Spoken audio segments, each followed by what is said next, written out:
Well, hey there. Welcome to the Investor Shed Podcast. This is season 6, episode 6, and this is dropping on January 1st, 2026. A lot of sixes there, Jeremy. There's at least 3 sixes there, but we promise you it was unintentional. It's actually a good episode. It is a good episode because we looked into the future and we saw the results, and we were blown away. Yeah, blown away. Oh, absolutely. It was huge. All right. So today we wanted to talk about goal setting, and we wanted to do some live from the garden, goal setting from the shed, from the shed. Live goal setting with you guys and how we break down our goals that we want to hit next year. Yeah. Or, I mean, if you're listening to this the day it comes out this year. Yeah, that's fine too. Happy New Year, everybody. Happy New Year to you. Yeah. Yeah. So Jeremy, why don't we start with you if you don't mind? Tell us who you are, what you've done this last 2025 year. Yeah. And what you want to improve or take away, or what do you want to do differently this year? Yeah, absolutely. So my name is Jeremy Kitchen. I like long romantic walks on the beach. Yeah. Candlelit dinners, of course, romantic music. I'm a big sap at heart, of course. So no, what we're talking about obviously is the goals. Sabbath. Do I enjoy the Sabbath? Yeah. Do I enjoy it? Yeah. Saturdays. Is that true? I thought you said Sabbath at heart. I'm a true Sabbath at heart. No, what did I say? Not that. Okay.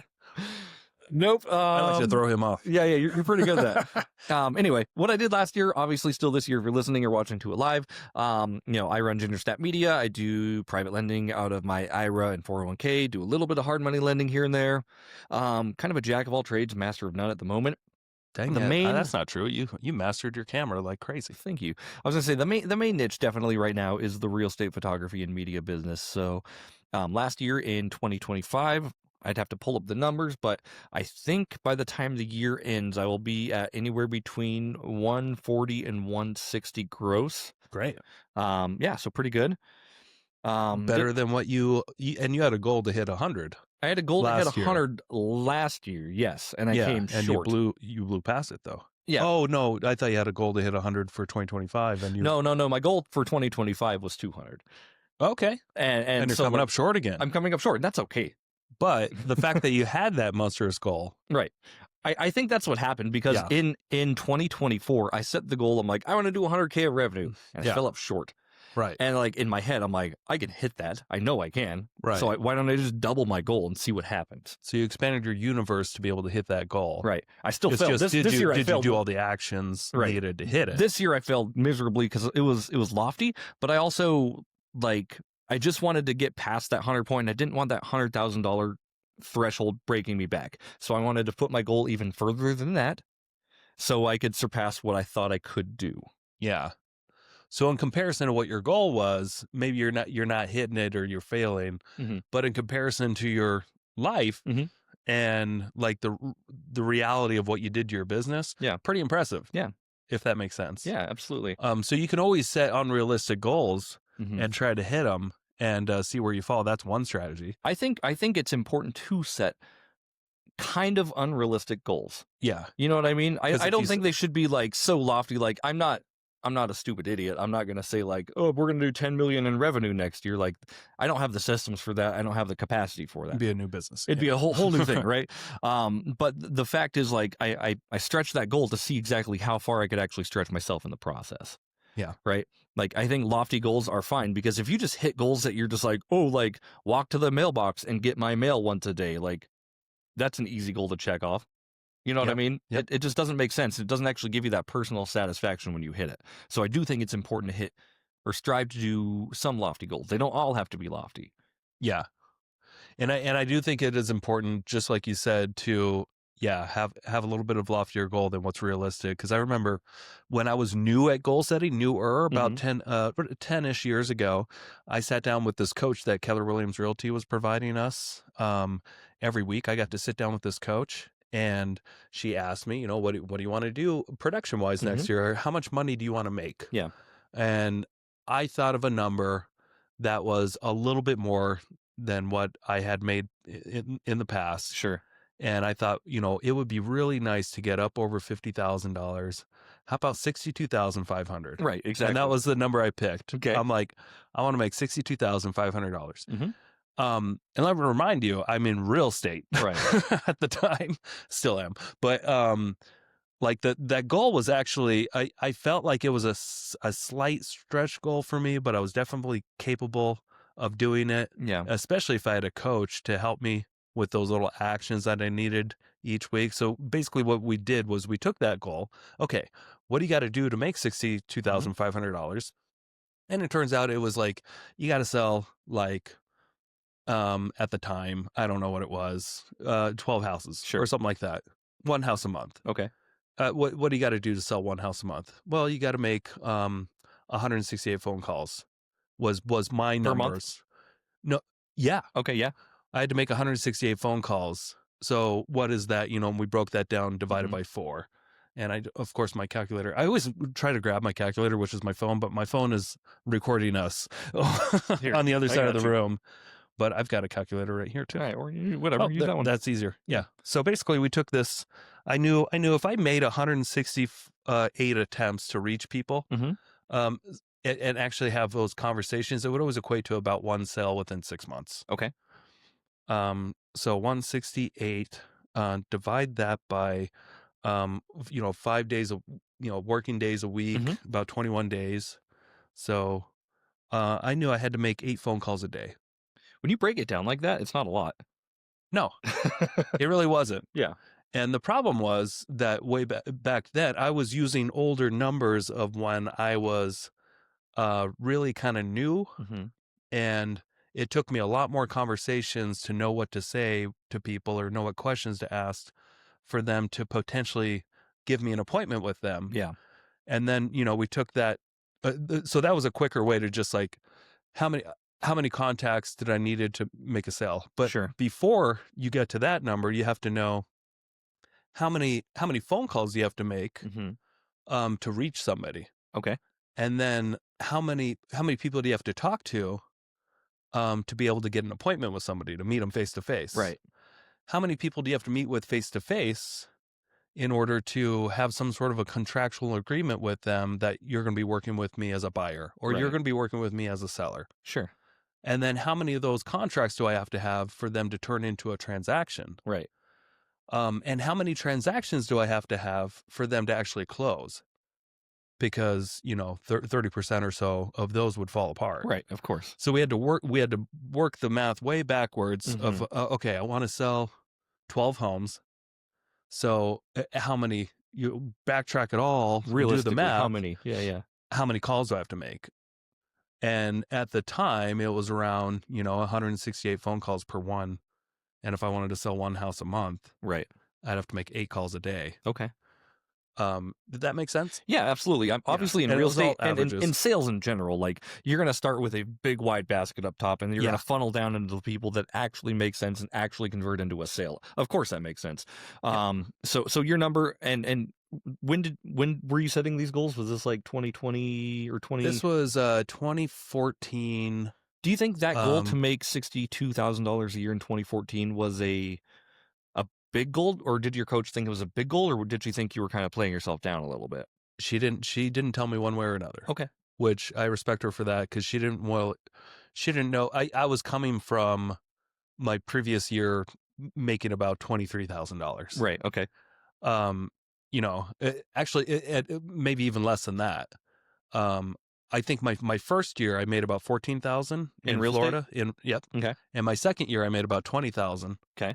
And then my third year, I didn't have a full year, but I ended up making it was almost a full year, but I had to restart my database again in a Sure. new market.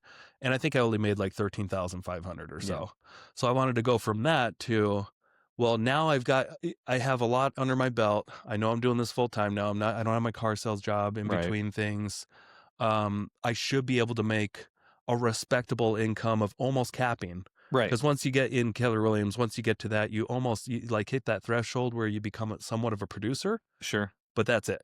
Yeah. Um, so I was able to hit that goal. Okay. And I met with her every week, and I told her how many phone calls I made and how many appointments I went on. Um, and it was by the end of the year, I I hit almost exactly like $62,000 or so in income. Okay. The funny thing was that um, a big chunk of it was a house flip. Okay. I flipped one house, Yeah, yeah. and that was 20 something thousand of it Okay. was that one house, and then the rest were and I was also on a team at the time, so my commissions were pretty small. Sure. But I worked a lot, and I hit that goal, and I remember just thinking to myself, I hit it like on the nose Mhm. by the end of the year, and I was just like, why didn't I just say 100,000? Right. you Yeah, know, you're having meetings or every what? single week about what your goals are and how you're actually Yeah, following up and doing them. Like, why didn't you shoot a little higher? why didn't I say 200,000? Like, why didn't I just say whatever number I wanted other than what I thought was realistic? Right.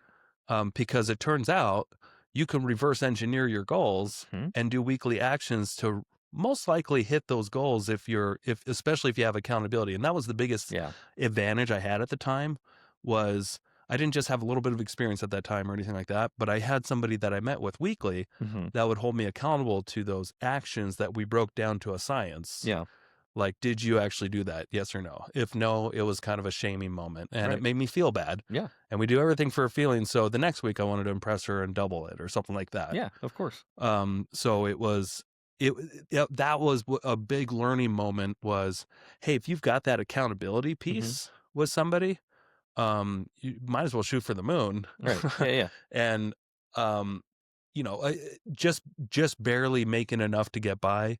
I felt a little frustrated with myself. Like, why did I just waste another year Yeah. of just doing the bare minimum?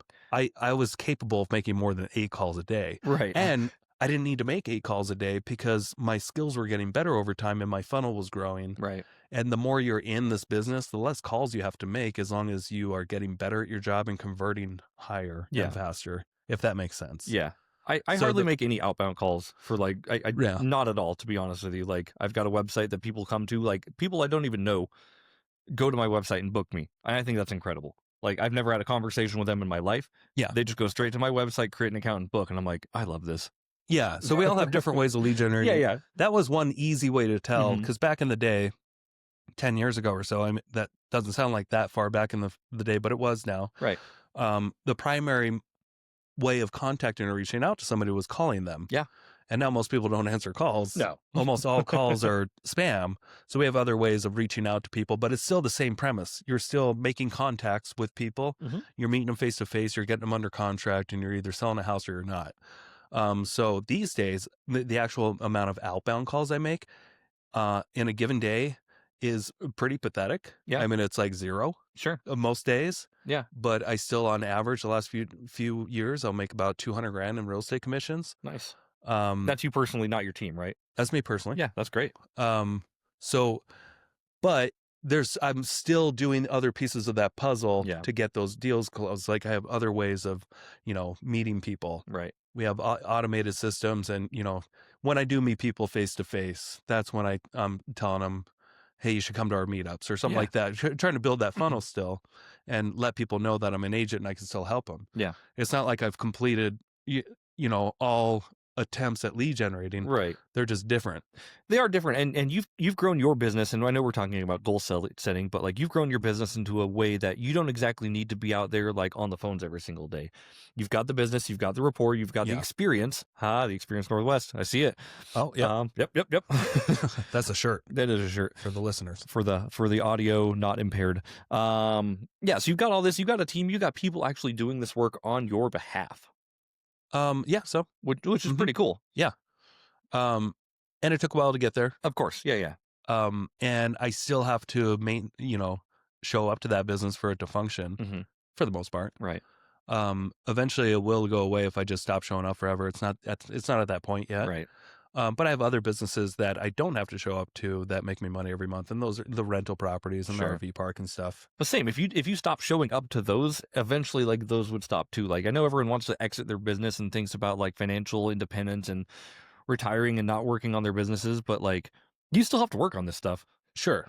Yeah. There's no escaping what we do, I think. Yeah, we just adapt and do different tactics based off, how are people interacting these days. Yeah, like if you stopped answering your property manager's calls and he had questions and stuff, you know what I mean? Like they would stop Right. representing you and then you'd stop getting tenants. And like if you completely stopped, it would stop. Yeah, I still have to be present. Right. Yep. I still got to be present. Things are just easier these days. I know a lot more hacks Yeah. these days than I used to, but it took, stumbling through a lot of that to figure it out. Yeah. And I'm still figuring things out. Like not everything goes perfect.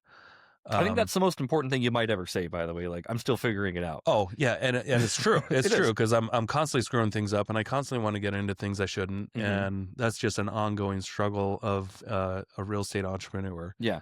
Is that they always, they're kind of just an opportunist in general. A lot of these people, including myself, and we always we get bored with whatever we're doing, want to try the next thing.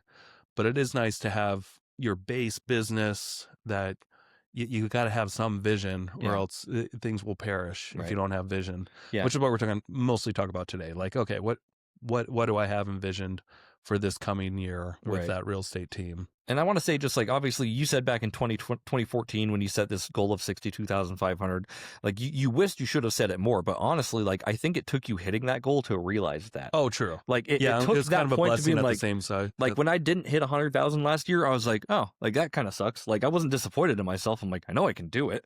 Yeah, but you actually set something. Like, what if you had no goal and you just showed up to work? What do you think you would have hit anything close to that? I really don't think I would have. Right. I think and that's the point. Yeah. That's why goals are very helpful because they constantly, you're trying to train your subconscious to do these certain habits that will get you that reward that you're seeking. Yeah.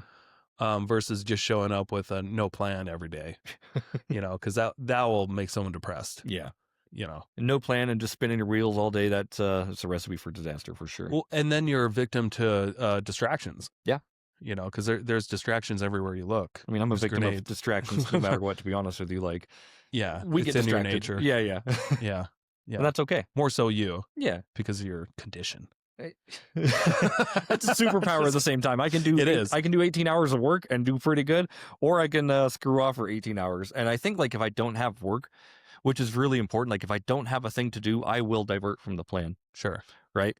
Like if I don't have a goal, or if I don't have things to be working on the back end, if I have no photo shoots or something, like it's work on the website, it's work on my offerings, it's work on analytics. It's not just like, oh, I guess I'm going to go over here for a little bit, because if I do that, I'm gone. Yeah, true. And it's like, it's up to me to stay self-disciplined at that point to just, nope, you got work to do, buddy. So, hey, quick commercial break here. Thank you so much for listening to this podcast. I really do appreciate it. If you want to give back, let me help you buy a house, or I can help you sell a house. It's the only way I make money when I'm not investing in real estate. I don't make money on this podcast or the events I do, but I do make money only when I help people buy and sell houses. So if you're looking for your next investment and you're here in North Idaho, I want to help you personally. If you are not in North Idaho, I can still help you out. I have a vast network of referral partners all across the country, and I can find the right real estate investor savvy agent for you so you don't have to. It doesn't cost you a thing. Thank you for your support. Back to the show. Heck yeah. So what do you want to accomplish this year? What do I want to accomplish this year? Let's find out. I had them written down here. Some of these are financial goals. Some of them aren't. Really easy. First off the bat, right when the year starts, I kind of want to fund my Roth IRA totally. Right. And new contributions, by the way, for 2026 are $7,500 for a Roth IRA instead of $7,000 in 2025. So you're able to put more into your Roth this year. Okay. So that's an easy goal. That's just something to check off the list. But I do like having easy things slip in there. That way you get some wins. Yeah. Because that's just simply, once the year turns around, you can transfer money that you already have. Right. Into and that. Some of that I do have. Some of it went back into our tax bill this year, and we'll talk about that as well. We had it was like a $26,000 tax bill at the end of the year. Took us for a little bit of a loop. Yeah. Can you amend your taxes and try to get more write-offs? There's not a lot that we can do. Most of it was because we had health insurance and we didn't claim that we were making more money because we were on state health insurance. Oh, I see. So they want some money. So they wanted like 13 grand. Yikes. Yeah. Come on, Idaho. Anyway, help them out. That was a you get like $2,000 for a write-off as a kid. It's not a big deal. But that made like Sam and I really like go back and look like, okay, well, how can we re-optimize this next year? Right. And part of that is going to be starting an FSA or an HSA account to do the tax deduction, and that's Okay. going to specifically fund Quinn's Now, daycare. can you explain what those are? Yeah, FSA is a account. We know the HA. HSA is a health savings account. I don't know Yeah. what FSA stands for, but basically the FSA is a use it or lose it account. Okay. So you get a tax deduction for putting the money in. If you do not use the money for anything, it actually gets taken back. And what is that money to be used for? Anything medical, daycare, childcare, any of those expenses. So what Okay. we're planning on basically is like, okay, we pay $900 a month for daycare, right? So 900 times 12 is 12. $900 a month for one kid. Yeah, pretty nuts. Yikes! Yikes! Yikes! Yikes! Yeah. So let's see, 9 times 12. We pay $10,000 a year in daycare alone, almost right? 11. Almost 11. Yeah, 10.8. So what we're going to do is we're going to fund a FHA account with that money. Okay. So you can save So we can get that tax 20% deduction. of that or so. Yeah, 20 to 40%. Yeah, and that's just another extra 2,000 to 3,000 back in our pockets that we don't have to pay Uncle Sam, which is, Right. At the end of the year, they always say, like, entrepreneurs, you want to end with zero. Yeah. As close to zero as you can. Or a profit. Yeah, or a profit. Yeah. Yeah. But you don't want to show the profit, and if you do want to show a profit, you want it to be like paper rich, cash poor type of thing. You know what I mean? And it depends on the type of business too. It does too. Yeah. I mean, if you're taking a business that you're trying to pump the value of it so you can sell it, you do not want to end on zero. No, yeah. Year. That depends on your business. I have no inclination on selling ginger snaps, so that's not a big deal. Even if I but did I hope sell people it, understand that point. right? The difference. If you want to keep your business, sure, do what you want to save the taxes that you deserve to save. Right. But if you're flipping a business, you don't want to hide all the income. Yeah, you want that thing to be profitable as all get out. Another thing we're looking at is getting actual health insurance through Ginger Snap right now. Okay. Just because that would be a write-off for us. Oh, I've done that. Yeah, and we don't do that right now. And these are all things that I'm like, you can optimize. Yeah, we can optimize. Business. Yep. So we're just looking at a lot of optimization factors from a financial aspect on how to not make it so we get hit in the nuts as hard as we did this year. Yeah, it's a learning nut hit. Yeah, learning nut hit for sure. Other goals, I want to do 1 to 4 flips, either partnering, probably not by myself. I learned that I'm not the guy to flip a property. Yeah, I'm the guy that would love to help flip a property. Right. So like if you financially, or if you and I always write fund clauses in if I don't use my IRA or my 401k, like I can do bodily services. Yeah, for you, right? And we're not talking about sex, guys. We're not talking about sex, but the just contract, fun things to put in the labor. The contract didn't specifically say not sex, right? It just said bodily services. So if someone had to look it over in court one day, they would have a good time. Yeah. Hopefully, it never comes to that with you, but yeah, do a couple of those. Obviously, get my IRA moving again. 401k, I want to fund at least 20,000 this year. I only did 15 last year. Okay. So just pump an extra 5 into that. And tax meetings, Ginger Snap 2026. I set another lofty goal of 250k. All right. Because I want to hit 200k. Yeah. Really, realistically. And a lot of that's going to come with optimizations on how I'm actually delivering my product. And charging what service is actually needed. Okay. So if someone orders a weekend shoot, like I'm going to charge them. Okay. You know what I mean? Yeah. Someone wants same day photos delivered, I'm going to charge them. Just optimization things. And I've got a rework of some of my packages too that I think is going to be really cool. Yeah. Nice. Yeah. Other than that, I want to spend time with my family, man. That's good. But I also want to just kick ass and refocus. I got kind of unfocused at the end of the year, buying a whole bunch of crap I didn't need. What kind of stuff did you buy? I bought so much Pokemon stuff, man, that I'm like, now I just need to get rid of this stuff. Yeah, like, it's all tradable assets. Yeah, it's still got money and currency value, but it's just like I've got so much. Okay. That I just need to start getting back in the mindset, or like putting some of the stuff on like Facebook Marketplace and just kind of getting rid of it. Right. Because lately I've been doing the shows and that's been fun. But I think if I put a few things on like, Facebook Marketplace and just funnel down on what I actually have, and then just getting rid of just refocusing on my subscriptions and stuff. Okay. What kind of subscriptions? What do you mean? Like we've got like HBO. Oh, like cutting expenses. Yeah, like just trimming the fat at the end. Yeah. That's really what I want to do. Just take a look at exactly. And I did quite a bit of that last month. Yeah. Yep. And Rocket Money is actually pretty good for that. I'm not sure if you use Rocket Money. No. Tell us about it. So Rocket Money, it's an app. I think it's actually owned by Intuit that does Yeah. QuickBooks and stuff like that. But they link all your accounts and everything, and they tell you all your active subscriptions. There's a cancel now button, which is super easy in it. Okay. I like that they pay what you think the subscription is worth for that, and I pay $3 a month for that. Okay. And it tells you like what active subscriptions you have, where your money's going, and pretty easy to do, honestly. So they just take money like on a volunteer basis? Like, Yeah. let us know how much you want to spend for this? Yeah.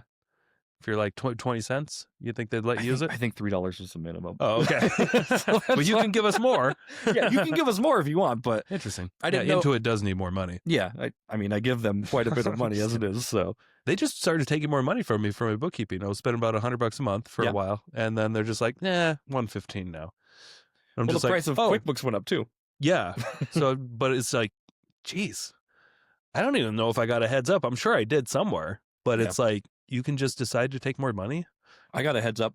QuickBooks was like, by the way, your subscription that was $299 is going up to like $439. And Yikes, that's a huge jump. for a year, it's like $120. Not a big deal. Oh, for a year. Yeah. I Not a thought you meant month. No. I pay on a yearly So you sole pay- entrepreneur or whatever, Okay. QuickBooks Online. But what they said in the email is like, go find someone else if you think that we're not worth it. We dare you. They didn't say Ooh. that. Yeah. But I'm just like, QuickBooks is the standard, of course. So why For would I now. switch? For now. Yeah. Yeah. A lot of optimization is what I'm trying to do going into the year, and just trying to refocus and just re-hit. I just released thank you for sharing it, by the way, the other day, my free 360 tour, free Yeah. drone photos No problem. for Ginger Snap. A little Black Friday special. No, Yeah. just I guess it came out close to Black Friday, but it's mainly to get people in and that have used me, that have maybe went somewhere else and thought like, hey, there was good value here. Yeah. Or somebody who's never used me who wants to try and get some really new cool things for free. Yeah. Nice. Yeah, and everyone can use it twice, which I think is really cool. All right. So Cool. I'm going to be giving out. I already gave out like a lot of free product this year. If I calculated how much I gave up, I probably would have given up about 50 or 60,000 in just services, Okay. and that's okay. Like that's the price I paid. Yeah. To make as much as I did at the same time. Yeah. Okay. Yeah. Pretty good goals. Yeah. So a lot of that. I just want to pour into my people too and be more present. Yeah. Okay. So what any of those are they, can you break it down, action items that you can do daily or weekly? Yeah, weekly. Or If we were to, I don't know about the new IRA limits, but let's see, 7,500 divided by 52. So yeah, if you were to break that down weekly, of course, I've got most of this in an account ready to fire for next year anyway. Yeah. But if I were to break it down weekly, I would need to save $144 every week Okay. to fund that IRA. Okay.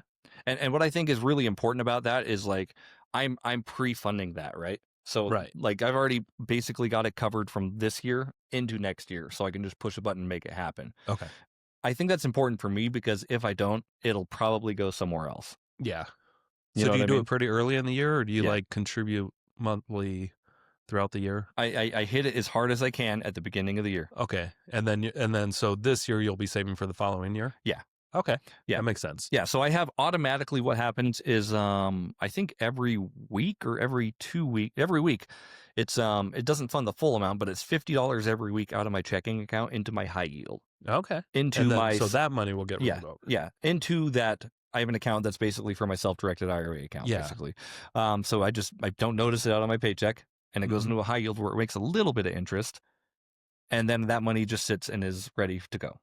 Nice. Yeah. That's great.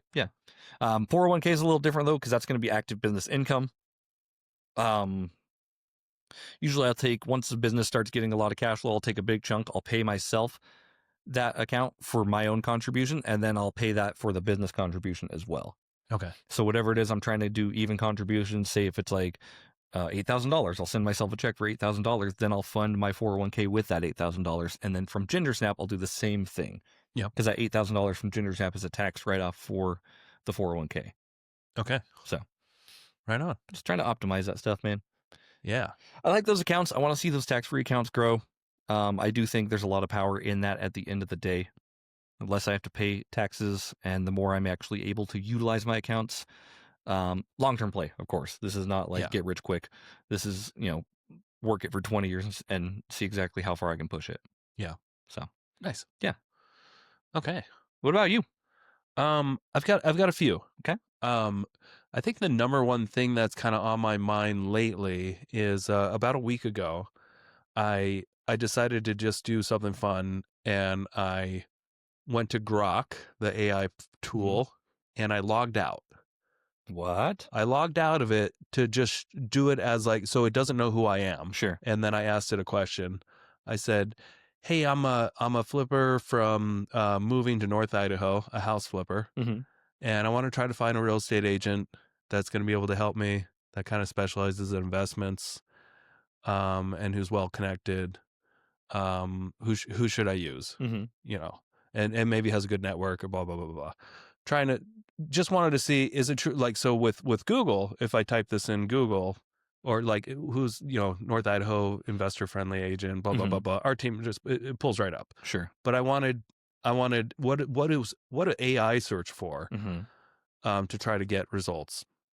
And what I kind of took a I just assumed it was going to say, oh, this guy Nick. Yeah. And it was a reality check. It did not. Ooh, okay. It said three other people who I knew that they were, Mhm. and I knew two of them were not qualified at Okay. all to be helping out with flips. And I asked, oh, wait, so why do you recommend these people? And it was like, well, the reviews on these and recent sales here tells us that you might be interested, blah, blah, blah, blah. I'm like, what about this REI Realty team or North Idaho REI team? Like, who are they? Mhm. And it was like, oh, um, yeah, you might from research. It looks like you could be working with them too. They look like they're well connected and they have a meetup once a month. Yeah. Should be able to go. I'm like, oh, okay, who runs that? Um, Cody Spencer and it said Cody Spencer from Keller Williams Realty. Wow, it's wrong on a couple things. And I was like, oh, wow. I'm like, are you sure about that? And it said that for a little bit. Yes, 100%. And I said, LOL. I love Cody, by the way. It's amazing. It's amazing how wrong and confident you are. Yeah. And then I had to do some more digging. And I'm like, Nick Beveridge runs it. Like, why wouldn't I use this guy? Yeah, yeah. I did a little bit of research. I'm pretending to not be me. Yeah, yeah. Did a little research. It seems like, is he not? Are you not recommending him because he's not legit or something? Did you do something shady? Mhm. And it was like, and it went back and it said, no, actually, this is the right guy to use. Nothing shady. No bad reviews anywhere.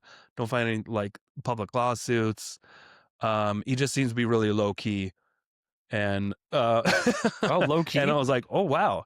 But he does have a podcast. He's probably the right guy to work with. Sure. I just wasn't able to find. We didn't have much recent stuff online. Mhm. Um, and so instead of getting upset or being like, oh, AI is totally wrong, I'm like, well, AI is kind of, other than getting Cody Spencer, wrong. Yeah. It is kind of right. Like I haven't really put much effort into trying to ask for reviews in a few years. Yeah. We used to always ask for reviews on houses that we sold and update Zillow, like, oh, Mhm. we sold this house and we sold, just kind of letting all that stuff default out there and not really caring as much. Yeah. But it was a wake up call for me that I think hot shit online when people are looking for real estate investor related Yeah. agents, but it's not true at all. And it thinks I'm very low key. And even with some pushes and some hints, it still couldn't find me. Right. So that means that I've got to do a better job of being more. Um, I've got to ramp up like my online presence. Sure. Okay. And actually take some time and effort because it takes time and effort. It sounds stupid. To go through and every time we sell a house, ask somebody if they can put a review up for us. You can automate a And lot of that, by the way. you can automate sure of it, and I can ask Saber to do it too, and I Right. can. There's a lot of, but we just haven't been putting any effort there to try to show public proof that we Mhm. know what we're doing. Yeah.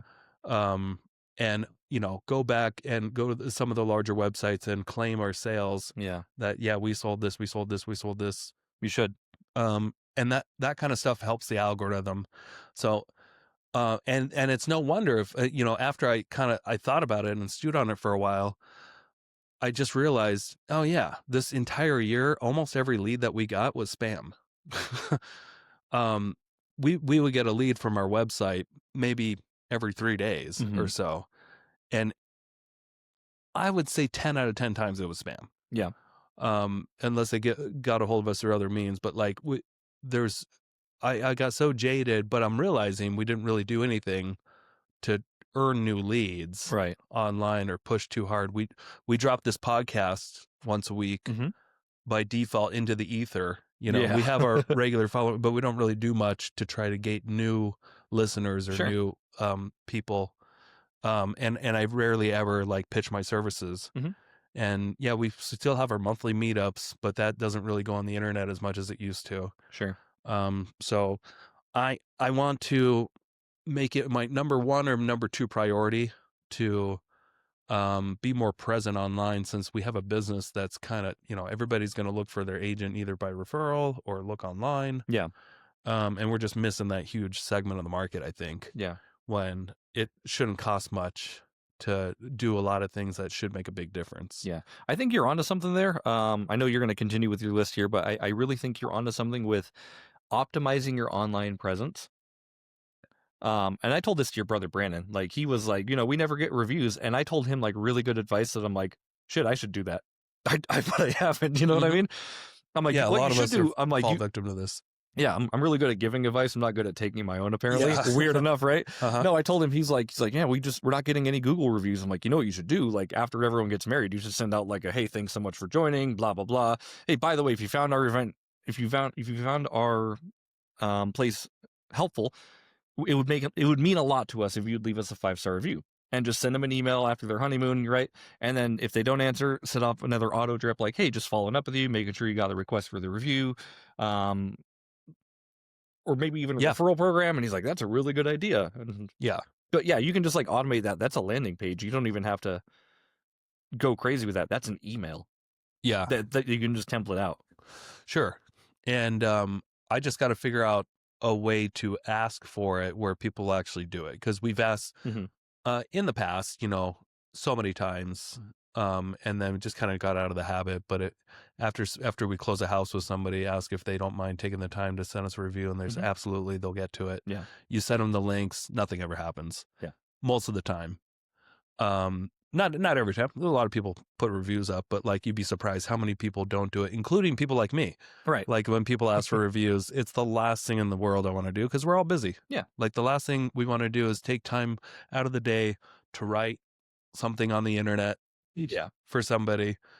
Well, at least, even if they did a great job, even if we're very happy with them, just because it's such a low priority thing for us. Yeah.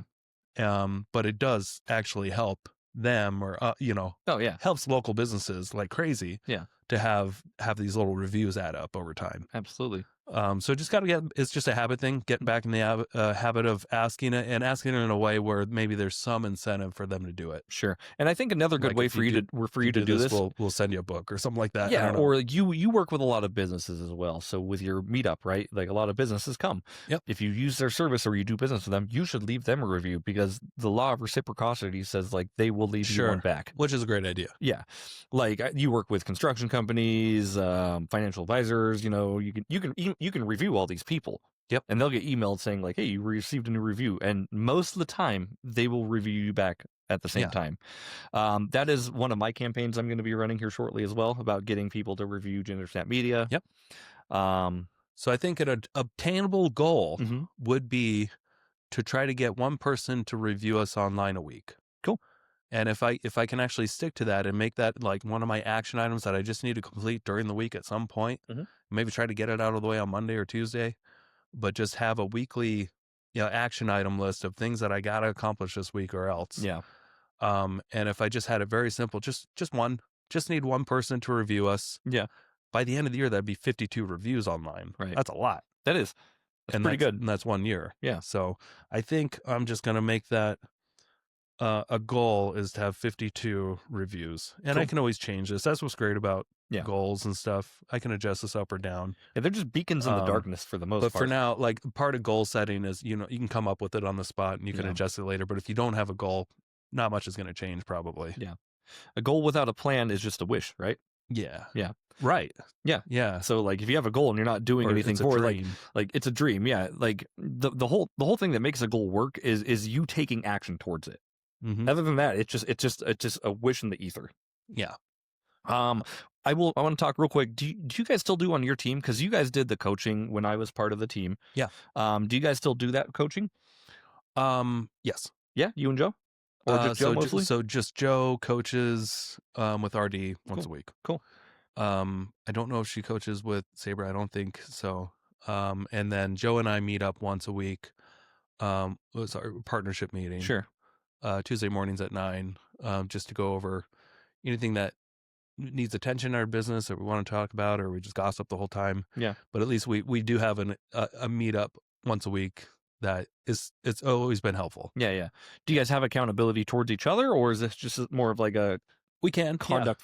I mean, you can. I'm asking It's you. not as structured as it used to be. Sure, Maybe a little bit of structure might help. sure. Yeah. And I'm not trying to What's the judge you, one by thing the you way. want I'm to do just, this week yeah, yeah. to hit your goal? I think like with you guys being in that partnership, I think it's a good time to kind of lean on each other. To be honest with you, Right. And- Yeah. Some accountability. Yeah. And yes. So that's a good idea. So weekly with Joe. Yeah. Like throw in some goal accountability. Yeah. I mean, what's the worst that could hurt? Like, honestly, like nothing. Like, because you guys are both successful people. You both have a ton of goals, and sometimes maybe you can help each other and you don't even know. Oh, we do. Yeah, Yeah. and I'm sure you do. But just I try to help people optimize. So, what percentage of successful people do you think like write down their goals? All of them. Great. Next question. If I had to guess, Yeah. I would say 9 out of 10. Yeah. What about you? I would agree with you fully. I just don't think like if you're not taking action towards the thing, you don't know where you're going. If you don't Yeah. have a beacon to shoot for, you're just going to be spinning your wheels. Yeah. And I think success is different for everybody. Yeah. But when we talk about successful people, I think we're just talking about high producers in business. Yeah, yeah. In general, I think there could be successful people at home raising children. Oh yeah. And they're very successful and fulfilled, and life is going great for them because they are contributing in their own way. Yeah. And not falling apart mentally. Yeah. I think that's a successful way That's to live. 90% of the struggle right now, just not falling apart mentally. Yeah. Yeah, if you're not falling apart mentally, I think you're doing pretty well these days because you're probably fed. Yeah, that's something. Probably been drinking your water and doing your push-ups, huh? Yeah, in this country, it's hard to starve. It is. But people could be starving emotionally. It's true. For some sort of purpose. Yeah. And I think it helps. This helps that. Absolutely. Just having goals, even if they're material. Sure. They can always change. Yeah. You know what I mean? Yeah, absolutely. And again, like these goals aren't concrete. They're not something that you should be bashing yourself on if you don't make them. It's just a way to like re-optimize next year. Like, okay, I didn't really hit that. Yeah. What can I do next year to hit it? Or like, how can I be more efficient in hitting my goals next year? Like every year you learn and you just kind of build on this foundation on how to do better. Yep. It's always, you just want to be better than you were the day before. Yep. Slightly. That's all we can try to do. Yeah. Or especially the year before. Right. If we can get better every year, that's amazing. If we can get better every day, that would be insane. It's incredible. Yeah. Yeah. Insane results. That's hard to do. It is hard on a day-to-day basis, but year to year, if we can get better as a person, I think that's we'll have a pretty amazing life. Sure. Yeah. What else you got for goals? I want to find one real estate agent full time. Okay. That devotes their full attention to real estate. Gotcha. That I think that we can handle that because if we had that person, I would be more incentivized to drum up more business. Sure. So I'm going to be out there. If you're listening out there and you want to be a real estate agent, or if you are one and you want to be on our team, hit me up. Okay. So you're looking for a rockstar agent to kind of really run with a lot of the leads that you can send them, because obviously you got an agent right now. You got a couple agents on your team. Yep. And you and Joe are both still agents.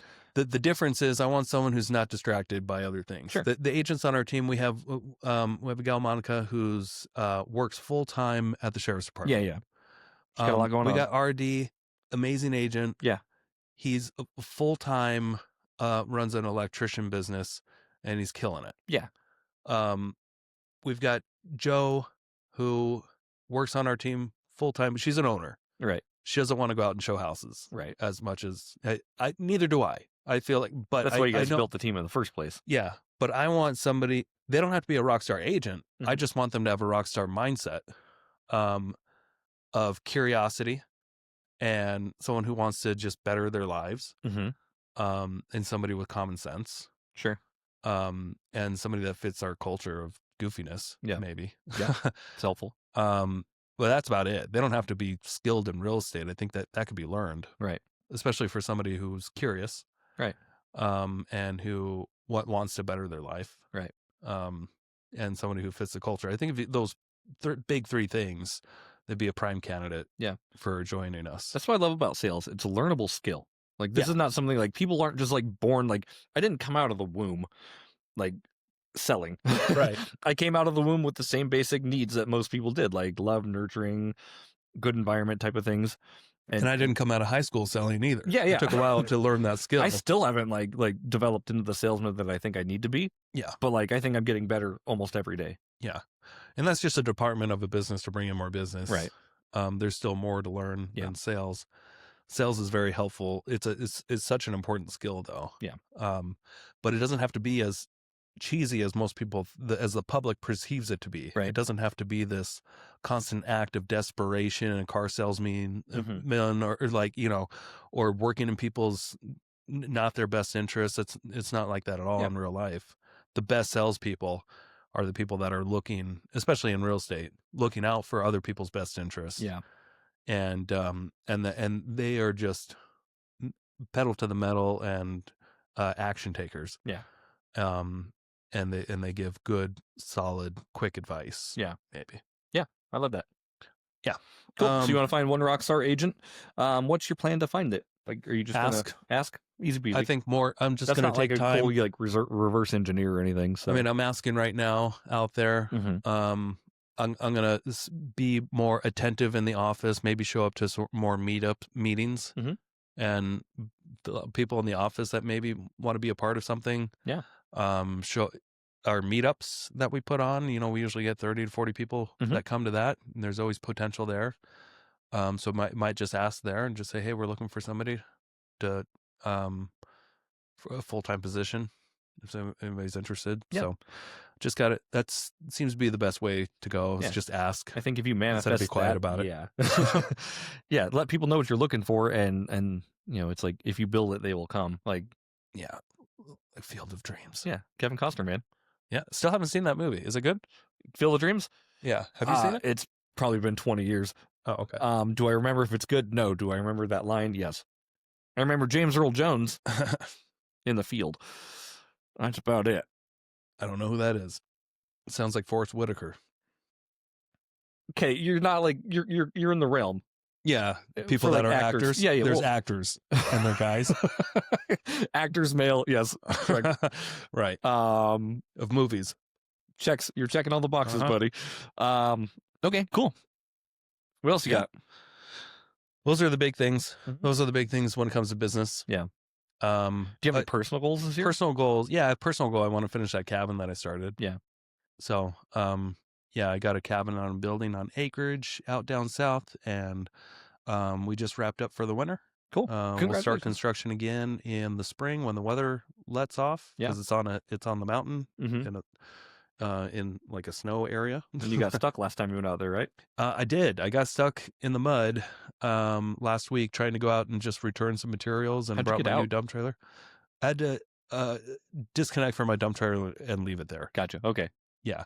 I went up, I tried to get out with all this extra lumber and stuff, and it just didn't work. Gotcha. So you didn't take your Tesla up there, you took your truck up there. I took my truck pulling a dump trailer. Yep. Checks out. And got stuck. Okay. Yep. So at least it's on my property. Right. You know where it's at. Yeah. And I have an air tag on it. Did you put an air tag on it? Congratulations. I did. Yes. Where'd you put it? You don't have to tell me. Oh, I can tell you. So it's under, it's under the body. You can get there by hitting the button to lift up the thing. And then it's just behind one of these like cross braces. Cool. Down at the bottom. And I put some Velcro. Okay. Like a Velcro attached to it, like a double-sided sticky thing. And then I taped over it as well. Nice. And then I lit it with a lighter to kind of, so it really wouldn't go anywhere. Sure. So it's resting on some metal under the body with Velcro and tape. How do you like the air tag so far? It's great. Yeah. I want just just for fun. Now I want to like stalk people and put AirTags on Throw people. AirTags in their like briefcase Like and just stuff. slip it in your back pocket and just track where you go for the day. Yeah. Be fun. We really also illegal. Is it? I think so. It's Idaho. Check with your The guy, local state. I just say this guy stole my AirTag. Check with your local state This guy's stealing municipality. my Apple products. Yeah.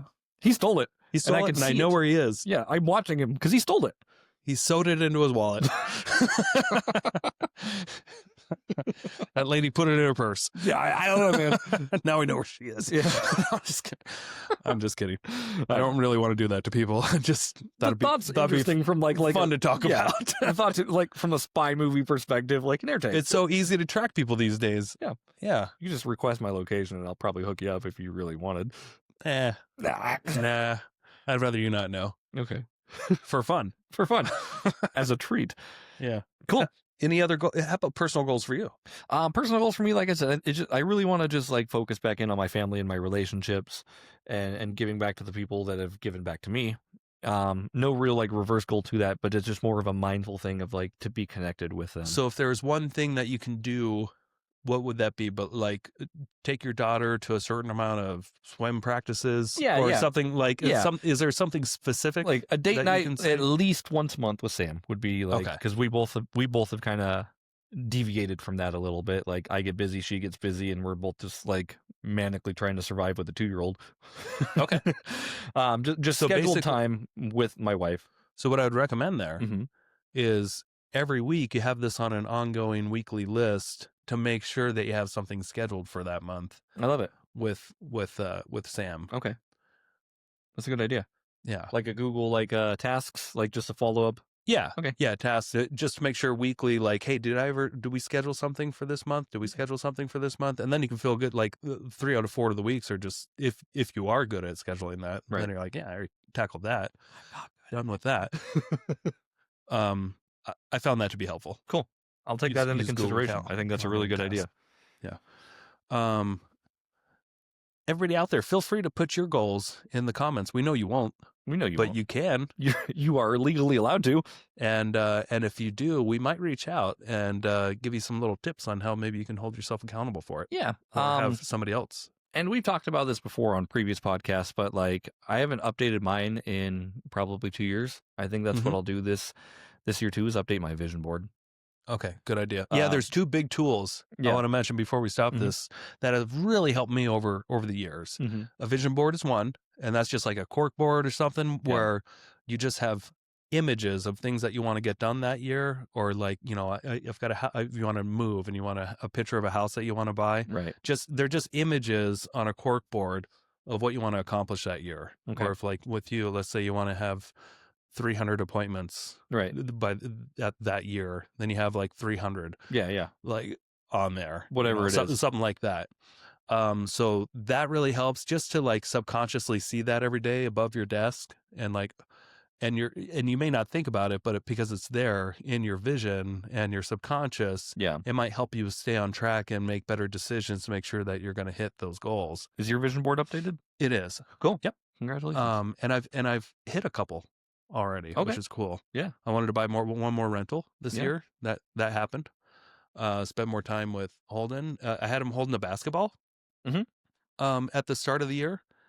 And we were playing basketball yesterday in the trampoline. Nice. Which was crazy. Yeah. Because that's just we weren't meaning to get a trampoline with a basketball setup. But I wanted him to, get into some physical sport or something. Ended up doing wrestling. Yeah. But at least it was cool to see in that vision board that I have my son holding a basketball, because I'm trying to get him away from his tablet. Right. That's a big thing. Yeah. You're not alone in that struggle. And we happened to be playing basketball together yesterday. So I felt like I can go there and like, hey, kind of check that off a little bit. You know what's like really cool? Like when they finally get off these tablets, my nephew is 13 now. Yeah. And same thing, like it's a phone tablet thing, right? Yeah. But then you get him outside and he's so fun. Yeah. Like you get him like actually out and enjoying nature. Like he opens up. He's not shut down as much. Yeah. He makes jokes, and I'm like, you are so fun to hang around with. See his eyeballs. Yeah, you're so fun to hang around with when you're not like this. Yeah. Awesome. Yeah. So good for you. I mean, like I said, that's a common problem that a lot of people have. Yeah, Um, it's a struggle. we're at the forefront of new technology. I mean, like we didn't have these things growing up, so like we're the first people to actually have this problem with our kids. Like we had video Right. games, but it wasn't like But as addictive as like swiping. You know it what I was mean? addictive, but I don't feel like we were on it as much as these kids are on their tablets. No, I agree with you completely. Like, we need a breaks every once in a while to go out and shoot hoops in the Right. driveway. Well, it was different And because we were watching one thing. It wasn't a constant dopamine feed of different like, let me see what this swipe is, this swipe, yeah, this swipe, this swipe. You know what I mean? yeah, It's yeah. swipe culture. We're getting into a completely different topic, of No, course. it's okay. But like, yeah, good on you for navigating it and good on you for getting them outside. I think like, the more you do that, the better it will all be.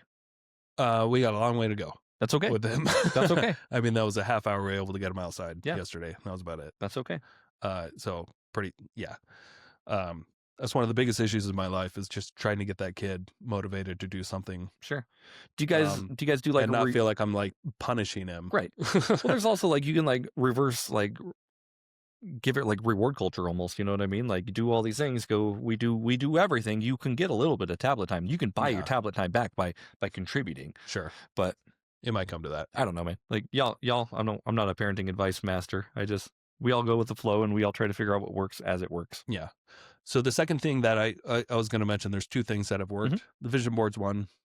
The other thing's this tool that I got from Keller Williams Realty called a 411, Mhm. and it's just a sheet that on the top of it you write what your annual goals are for your business on one side and personal on the other, and then in the middle it's got your monthly goals, like what you would have to do monthly to be on track for those annual goals. Sure.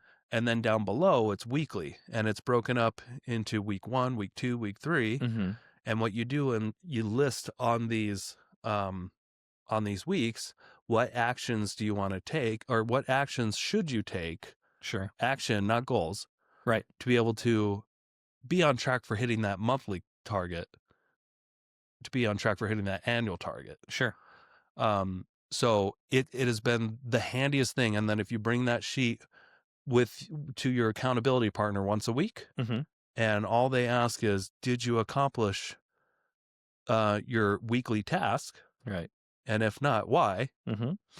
And what are you going to do this week to hit your goal? These tasks. Sure. Are you just going to do it? Do you have to up it from, maybe doing less last week?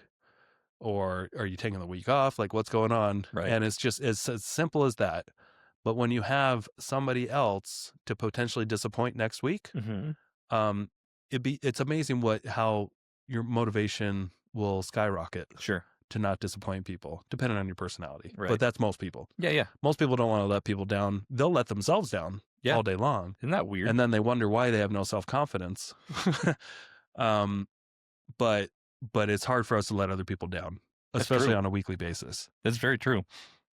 So that's why it's important to have some sort of an accountability person Do you feel like when you you're let yourself serious down? about your goals. I let myself down all the time. Yeah, sure. Yeah. But I try to make up for that. Yeah. I think Yeah. that's human nature too. Like, I think it's okay to fall off the wagon.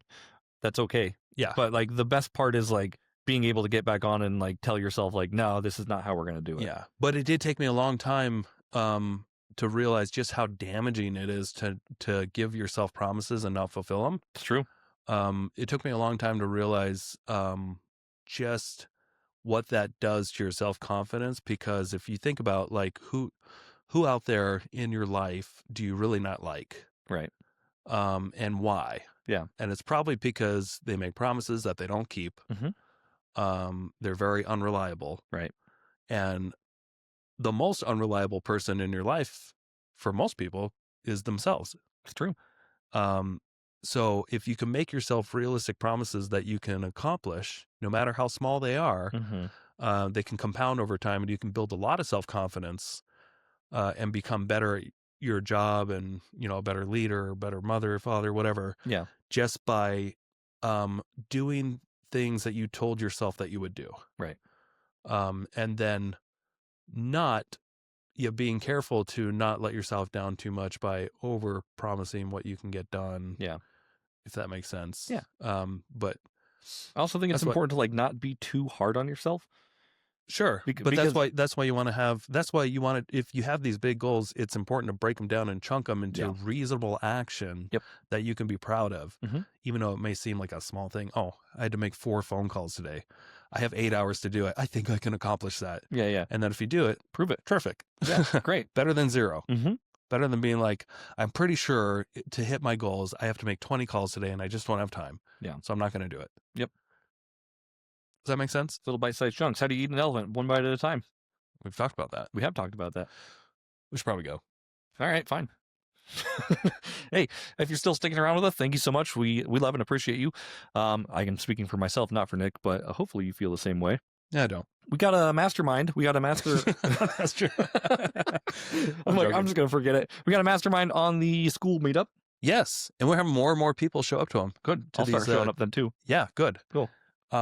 Yeah. So Tuesday mornings. Yeah. Hit us up if you don't know where the school link is, but if you want to join our free mastermind for real estate investors, we have a call once a week on Tuesday mornings. Cool. So hit us up. It should be in our show notes. And we'll be happy to see you there. After than that, speaking of reviews, we haven't plugged reviews for the Investor Shed in a while. Oh my gosh, would you guys give us a review? If you're still here, we would love a 5-star review. Thank you, Corey. Corey gave us a review. Corey who? Corey Pettit. I don't know who that is, but thanks, Corey. I know who Corey is. Okay, I haven't met Corey. Thank you so much, Corey. But hey, that actually helps the show grow a lot, and it helps actually other people find the show. It does. And if you found us, mildly entertaining or mildly helpful, leave us a 5-star review. Even if you don't like us, we like 5-star reviews, and that helps. So that's either on Apple Podcasts or on YouTube or on Spotify or even Podbeam. Wow. I think is one. I don't think anybody goes to Podbeam, but well, that's where it can go. That's our main host. That's the distributor platform. Podbeam is the main host of the audio show. Sure. Okay, I got to get going. All right. Thanks, everybody. Bye. Love you, and have a great 2026. Yeah. Thank you so much for checking out the Investor Shed podcast. If you enjoyed your time, make sure to leave a 5-star rating and review on Apple Podcasts and Spotify. Follow along on YouTube, TikTok, and Instagram at The Investor Shed for shorts and promos about each episode. Do you want to be a guest or know someone who has great real estate investing advice and stories? Reach out to us at theinvestorshed@gmail.com.